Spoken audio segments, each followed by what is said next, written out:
Olá, integral e semi-integral, tudo bem com vocês? Hoje, em nossa aula de atualidade, vamos falar sobre as novas variantes do Covid-19. O que são essas variantes? Como elas surgem?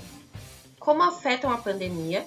E como os cientistas responsáveis pelas vacinas lidam com isso? Antes de mais nada, é necessário entender que praticamente todos os vírus sofrem mutações.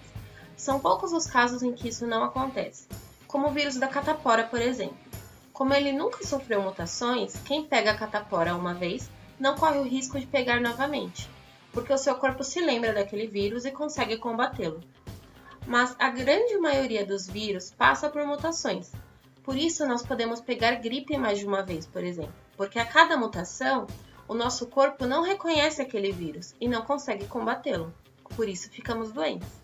Todo vírus se multiplica dentro de um organismo. E é dessa forma que ele consegue nos atacar e nos deixar doentes. Enquanto um vírus vai se replicando, acontecem algumas falhas na produção. É como se a máquina não estivesse funcionando muito bem. Isso dá origem a vírus filhos com mutações. Se as mutações forem desvantajosas para esses vírus, ou seja, se os tornarem mais fracos, eles serão eliminados da população. Mas, se forem vantajosas ou não trouxerem nenhuma mudança, esses vírus filhos são mantidos. E aí, cada filhote de vírus mutante pode gerar a sua própria nova linhagem. E como isso afeta a pandemia? É necessário testar em laboratório se essas novas linhagens se ligam melhor às células humanas, se reproduzem com maior sucesso, se conseguem escapar das vacinas e em que parte do organismo se replicam melhor. Até agora, sabemos que algumas das variantes são um pouco mais agressivas ao receptor celular humano e podem levar a uma menor eficácia de algumas vacinas. Mas não significa que essas linhagens causem mais danos de fato do que as anteriores, ou que as vacinas disponíveis precisem ser descartadas porque já não vão funcionar. Mas, como qualquer coisa desconhecida, essas variantes precisam ser estudadas.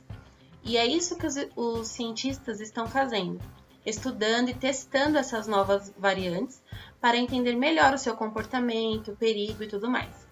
Quanto às vacinas, é mais fácil adaptar uma vacina já existente a uma mutação de um vírus do que produzir uma vacina do zero, como foram feitas as vacinas contra o Covid-19 que nós temos hoje. Isso porque o vírus ainda é o mesmo, ele só possui algumas diferenças. Então, nós não vamos precisar esperar mais um ano para ter uma vacina disponível para essas novas variantes. As vacinas já existentes só precisarão sofrer algumas adaptações. Mas isso não significa que nós não devemos nos preocupar. Lembram que eu disse que os vírus se multiplicam dentro do nosso corpo e nesse processo surgem as variantes? Quanto mais pessoas contraírem o Covid-19, mais mutações ele vai sofrer. E assim vão surgindo mais variantes e ele pode ficar cada vez mais forte. Por isso, é muito importante tomar todo o cuidado possível enquanto a população vai sendo vacinada. Fique em casa, use máscara quando precisar sair, lave bem as mãos, use álcool 70% e tente ao máximo não tocar os olhos, o nariz e a boca. A solução já está disponível, nós só precisamos ter um pouquinho de paciência para que todos sejam vacinados e o vírus passe a ser controlado. Agora, eu quero que vocês pesquisem quais são as variantes do Covid-19 encontradas aqui no Brasil e se já tem alguma vacina disponível com eficácia comprovada contra elas. Anotem as informações em seu caderno de estudos ou em uma folha de fichário. Beijos e até a próxima aula!